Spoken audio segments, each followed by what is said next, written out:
Number 10. Knocked off her feet. Located on the Caribbean island of St. Martin, Princess Juliana International Airport is famous for its low-flying airplanes. Tourists flock to nearby Maho Beach to catch a first-hand glimpse of aircraft that seem to fly almost close enough to touch. But the blast from the jets can be quite powerful and even dangerous, which is why beachgoers are cautioned strongly against getting too close to the fence that separates the runway from the sandy beach. People often ignore these rules though, sometimes with catastrophic consequences. In 2017, a 57-year-old tourist from New Zealand named Gayleen McEwen and her family clung to the fence as a Boeing 737 took off from the airport for Trinidad. Like many others, they did so despite the multiple signs on the fence advising visitors to keep a safe distance. As the plane passed overhead, a jet engine blast blew Gayleen off her feet. The gush caused her to land on her head. Emergency responders tried desperately to save her, but tragically, she died from her injuries. St. Martin Tourism Director Ronaldo Brisson told the New Zealand Herald that Gayleen's family understood that they had put themselves in serious danger and regretted doing so. Now the family mourns the loss of Gayleen. Number 9. See you later, alligator. During a visit to an amusement park in the Philippines last year for his birthday, 68-year-old Nehemias Chapada spotted what he thought was a plastic crocodile. He climbed into a pool to snap a selfie with the reptile in the background when he learned the hard way that it was no replica. The 12-foot-long creature lunged at Chapada and dragged him into the water by his arm as his horrified family members watched helplessly. Luckily, he managed to escape from the creature with his arm intact but bleeding heavily. Employees wrapped the wounds with handkerchiefs and he was rushed to the emergency room. Chapada suffered from numerous bone fractures and had 8 wounds on his arm and thigh that required stitches. Doctors removed a 3-inch-long crocodile fang that had gotten lodged into the man's skin from the force of the reptile's bite. Fixing the damage to Chapada's bones would require several surgeries. His family accused the park of being responsible for the attack by failing to put up signs warning guests to stay away from the crocodile. Number 8. Whale watching. A group of tourists were enjoying a day out on the waters off Mexico's west coast recently when their small boat collided with a large marine creature, leaving 6 people injured. Footage released by the government showed the vessel crashing into something and going airborne, causing one person to fly through the awning and possibly into the water. Of those injured, 2 adults ended up in the hospital. The others, including 3 children, sustained minor injuries. Mexican authorities are investigating the bizarre accident. While there are rules that require whale-watching boats to keep a safe distance from the creatures, the boat involved in the accident does not appear to be a whale-watching vessel. It seemed to be traveling at a high rate of speed, which is another factor that officials are looking into as they try to get to the bottom of what happened. Number 7. Walking the pier. 32-year-old Kate Steinley was walking along San Francisco's Pier 14 in 2015 when a single bullet pierced her back. She was rushed to the hospital, but died 2 hours later from her injuries. Imagine minding your own business, soaking up the sun, just to get shot in the back unexpectedly. The fatal shot was fired by a man named Jose Inez Garcia Zarate, who claimed that he had found the gun wrapped in cloth just moments before, and that when he picked it up, he accidentally discharged it. In a jailhouse interview with local station KGO-TV, he said that he had also recently taken some sleeping pills that he had found in a dumpster before he had started wandering along the pier, which is a popular tourist attraction. Police caught up with Garcia Zarate just an hour after the shooting, and divers managed to recover the weapon he had tossed into the bay. The gun had recently been stolen from Park Ranger John Wojkowski's personal vehicle while he was out at dinner. The case sparked widespread controversy when news broke of Garcia Zarate's extensive criminal record. He had 7 felony convictions under his belt and had been deported from the US a handful of times. Police charged him with first-degree murder, drug possession, and being a felon in possession of a weapon. Garcia Zarate maintained his innocence throughout the trial, claiming that the shooting was completely accidental. A jury acquitted him of murder and manslaughter after learning that the bullet that killed Kate had actually ricocheted off the pavement before hitting her. Ballistics experts on both sides of the case agreed that this was what happened. The outcome came as a major disappointment to Kate's family, who felt that the system had contributed to her death by allowing an illegal immigrant with an extensive rap sheet into the country. They even tried to sue U.S. Immigration and Customs Enforcement, but a judge dismissed the case. Number 6. Wilderness. 22-year-old Jacob Gray left his home in Port Townsend, Washington, with plans to bike across the country to his brother's home in Vermont. He rode off into the rain and was never seen alive again. Just days later, a park ranger found Jacob's bicycle and a trailer full of camping gear in some brush near a roadside in Olympic National Park. According to Jacob's family, the only things missing were a bottle and a backpack. A park ranger reported finding a bow in the ground and some arrows sticking in the ground and out of the trailer. There were no signs of what may have happened to Jacob, and the search continued for a grueling 16 months before his remains were finally discovered inside the park. His body was too decomposed for an autopsy to be performed, but medical examiners failed to detect any signs of foul play. They believe that the young man died from natural causes after encountering some sort of unexpected problem out in the wilderness. Number 5. Snow Day. Earlier this year, tourists flocked to Indiana's Lauhau Valley, which had received unusually high amounts of snow.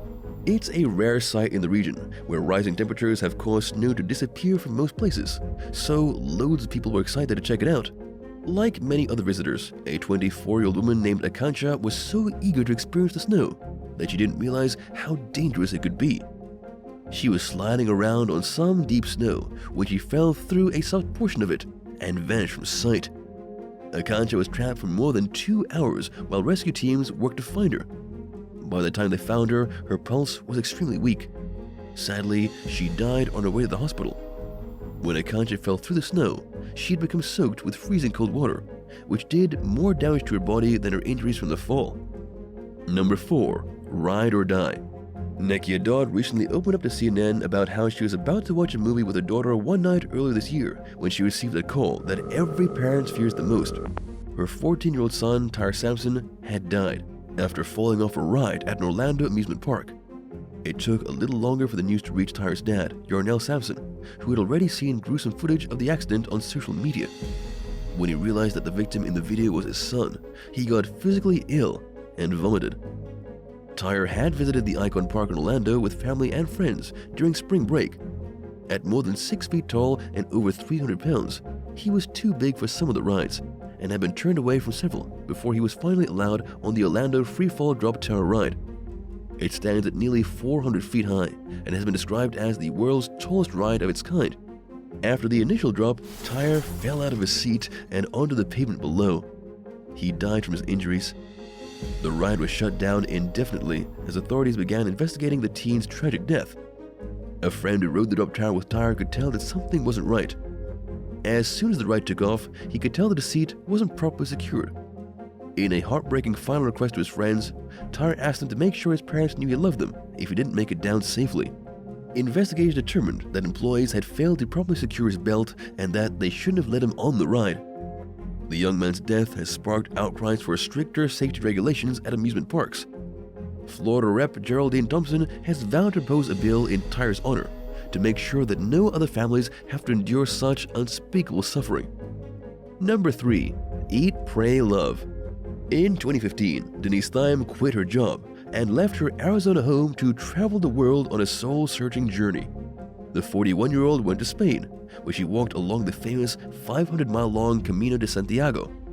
Hundreds of thousands of devout Catholics travel the popular pilgrimage route between France and Spain every year.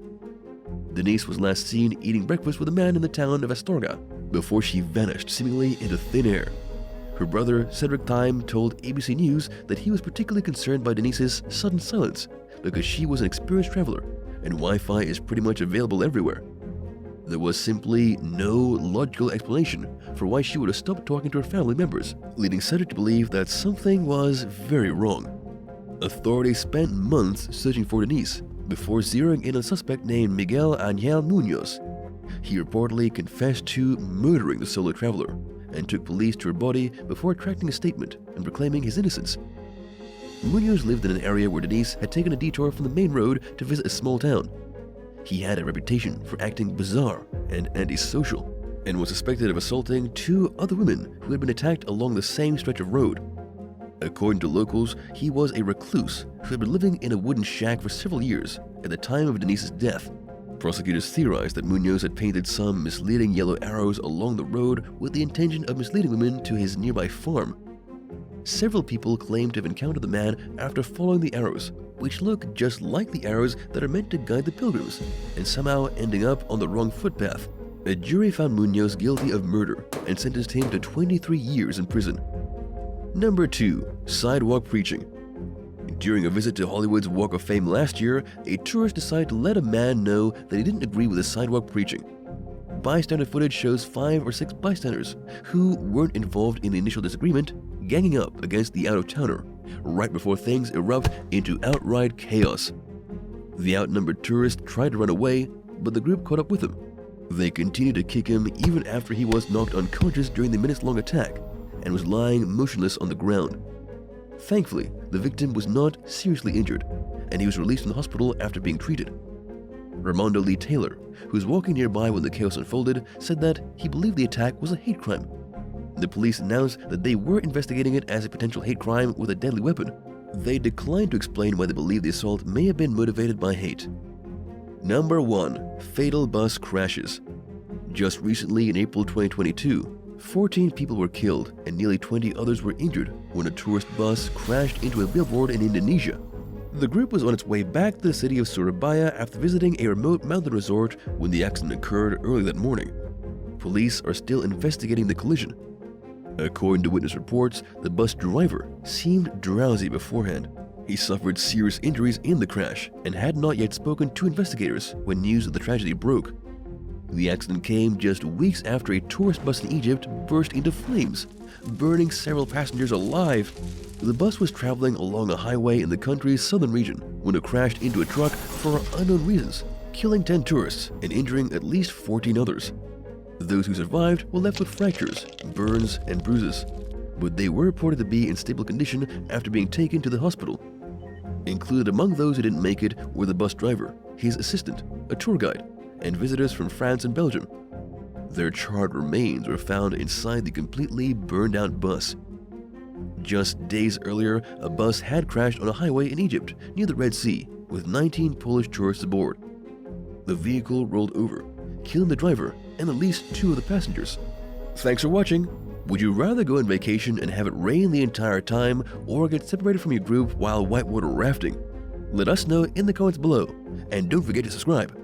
See you next time. Bye!